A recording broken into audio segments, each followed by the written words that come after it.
Hi friend, Mrs Rita में आपका स्वागत है। आज मैं आपको छठ पूजा की कथा या कहानी सुनाने जा रही हूँ। छठ पूजा के कथा के बारे में हम अगर चर्चा करें तो हम इसके संबंध में कई प्रकार की मान्यता की परंपरा प्रचलित है। सबसे पहला प्रथा इसके बारे में यह प्रचलित है कि जब पांडव का राजपाट जुए के हारने के बाद चला गया था तो द्रौपदी ने छठ पूजा करने का प्रण लिया था और उन्होंने कहा था कि अगर दोबारा से राजपाट की प्राप्ति होती है तो वह माता छठ मैया की पूजा बहुत ही हर्षोल्लास के साथ करेंगे। और महाभारत के युद्ध में पांडव की जीत के बाद द्रौपदी ने माता छठ मैया की पूजा काफी विधि विधान के साथ पूरा किया। तभी से छठ पूजा मनाने की परंपरा शुरू हुई। पूजा का समान भगवान श्री राम से भी है। जब भगवान श्री राम 14 वर्ष के वनवास के बाद अपनी नगर वापस आए तो अपनी पत्नी सीता के साथ सरयू नदी पर जाकर भगवान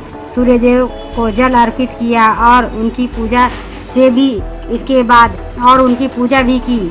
इसके बाद से छठ पूजा मनाने की प्रथा शुरू हुई, क्योंकि भगवान सूर्य माता छठ मैया के भाई थे और दोनों के बीच में काफी प्यार है। दानवीर कर्ण के बारे में आप लोगों ने सुना ही होगा। दानवीर कर्ण भी भगवान सूर्य के उपासक थे।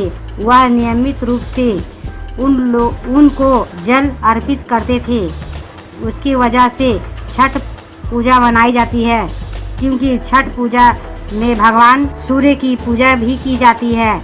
छठ पूजा के संबंध में एक और कहानी प्रचलित है। ऐसा कहा जाता है कि प्रियवंत और मालिनी राजा और रानी हुआ करते थे।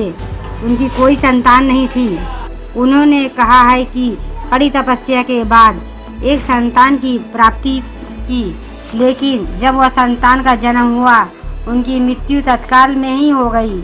इसके बाद राजा उसको वियोग में अपने प्राण त्यागने के लिए शमशान घाट चले गए थे। तभी भगवान की मानस पुत्री देवसेना प्रकट हुई और उन्होंने राजा से कहा कि वह मेरी पूजा विधि विधान के साथ करे।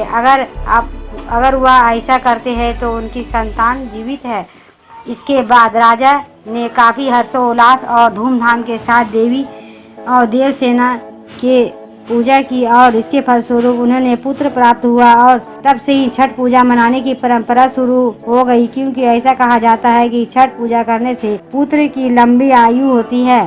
दोस्तों, ये वीडियो आपकी कैसी लगी? लाइक करें, सब्सक्राइब करें, बेल वाला आइकन को ऑल में प्रेस करें ताकि इसी तरह के लेटेस्ट वीडियो रोजाना मिल सके। Bye bye friends.